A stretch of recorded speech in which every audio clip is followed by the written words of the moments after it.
The Alpha State. This is Chapter 1 from the Alpha Code. All great people have a rich man's thought prior to any actions they take. Most people seek the to-do and the task. They always ask, what's the system, and never ask, how should I think? That's solely because society teaches everyone to follow and not how to lead. Which is why the employee mind always seeks a task to perform versus a thought to elevate themselves so they can scoot ahead to the top of the food chain, which is an interesting fact of life, which most people simply never consider, but it's true. The alpha state of mind is the person who sits on top. What you are about to read is the thinking that comes prior to the actions, because after all, a thought comes before an action. The new information is this. Here is something most people never consider, and is this: a rich person has a rich person's thought prior to whatever they do. Therefore, if you learn how to have an alpha type thought, you could act congruent and in step with power simply because you are thinking on the level of alpha versus that of a following task-driven commoner. So here's the wind-up. If you can mentally set up how you think before you start to act, whatever you do will lead into momentum rather than struggle, regret, and failure. The difference between people is how they think, period. Here, let me prove that to you. People are born equal, and then after all that, bets are off. Just try it. Say this to the average guy working 12 hours a day in order to pull home his mortgage and benefits package. Hey man, did you know that failure is a privilege exclusive to people who exercise their potential? And the guy will go, huh? People aren't so much pathetic as their apathy is. Their attitudes have become docile, and their complacency has become like a sinking ship within a storm called lost hope. Most men, if they are honest, would admit to being on the side of shame in regards to where they ended up after 40 years of working hard and paying their bills every month. Poor guy. To many men, that is a living hell. No, people are not equal, not even close. Here's what I say. I say let the strong make more money than the weak, who resisted prosperity, and who let the strong, like you and me, who argue for prosperity, to reign and to employ those who can't even spell discipline. People who ignore prosperity and who argue against power work for those who don't. Think about it. Everyone is a self-made, but only millionaires admit that. Much of the crowds lack ambition.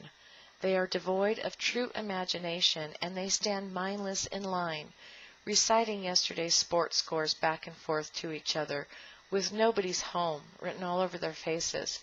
The only equality you and I share with other people is opportunity, not power.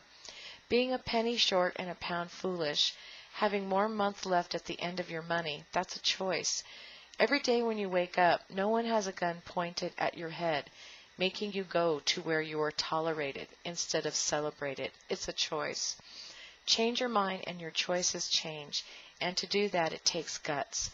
People in the alpha state of mind have obsessed tattooed on their arms, while everyone else is wearing last year's goals around their necks like a noose. Oh, poor me. Can someone please stop the treadmill? I need to get off. That's a eureka for a lot of people, so say it again and make it yours. That it's just a choice. You either vote yourself in, or you will forever be behind everyone else working for the other people who simply voted themselves to the head of the food chain. Really, it's that simple. The alternative concept? Scoot with me now as I give you an alternative concept that I want you to nest with me in, and it's this. You don't have to get it right. You just have to get it going. Lesson up. At work, are you paid to be perfect or as close to perfect as you can be, right? Then at work, if you drop off the ball too often, they'll rip your ID badge off you that is roped around your neck and sling you into the streets. That's the game. Even as little kids, we were encouraged to get straight A's, and everyone would ask, how are you doing in school? meaning that how close are you from getting straight A's determines how well you will fit in. That's odd. Think about it. Wasn't Thomas Edison historically known as one big fat screw-up? Isn't that how General Electric was born, from over 10,000 botched light bulbs? Never leave your choice to chance, because chance will leave you nothing. But let's unravel this mucky nonsense even more. What kid got taken down to the ice cream store because the poor sap was getting seized? Meaning, that is the environment that we live in. More people pencil themselves into an atmosphere that only tolerates perfection, and if you're not, go get a nose job in order to fit in, or go buy some overpriced home that you can't afford, and then spend your entire life trying to fit into a world you can't afford. Just because you are trying to live a life of pretense based on trying to be perfect. Yuck.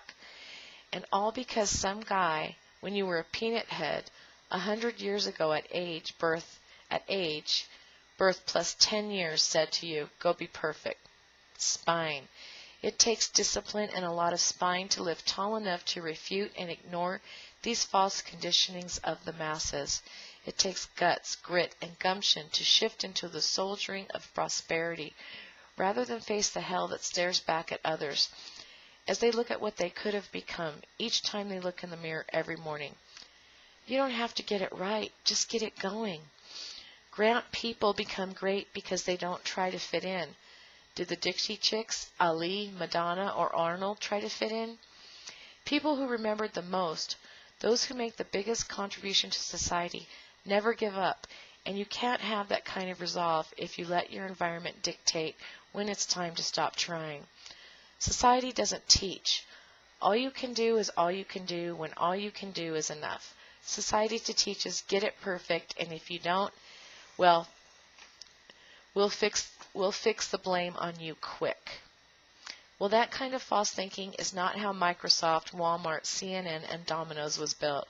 Success is reserved, I shall say it is reserved, and is nature's natural response to people who can prove themselves strong enough to make it through defeat. I failed long enough to learn how to sell over 100,000 audio CDs and books. I failed long enough to learn how to build downlines and sales organizations larger than 7,000 active members. I failed long enough and stayed in the game long enough whereby Mom Nature purred back at me, "Not too shabby, Joy Boy. Here is your cake and now you can eat it too." Which is life's response to the few who invest enough time to finally uncover the proper working order through chaos, to locate the majestic joy of utter and absolute personal power and wealth. Who would argue that? The two major and fundamental reasons people fail to get what they want is A, broken focus, and B, they fail to invest enough time locating where they are supposed to be. Oprah invested enough time locating where she was supposed to be. Tom Cruise invested enough time locating where he'd be celebrated. Most people, though, the common cog in the wheel, simply closes his eyes, shoves his resume in front of people and says, "Please feed me. Oh, please, sir, where art thou, 401k, and can you just pay me enough to eke out a survival?" Any wonder at age 40 to 45 most people are a little peeved, pissed off, and walking around like bullies looking to pick a fight. No, it ain't any wonder. That's the end of chapter 1.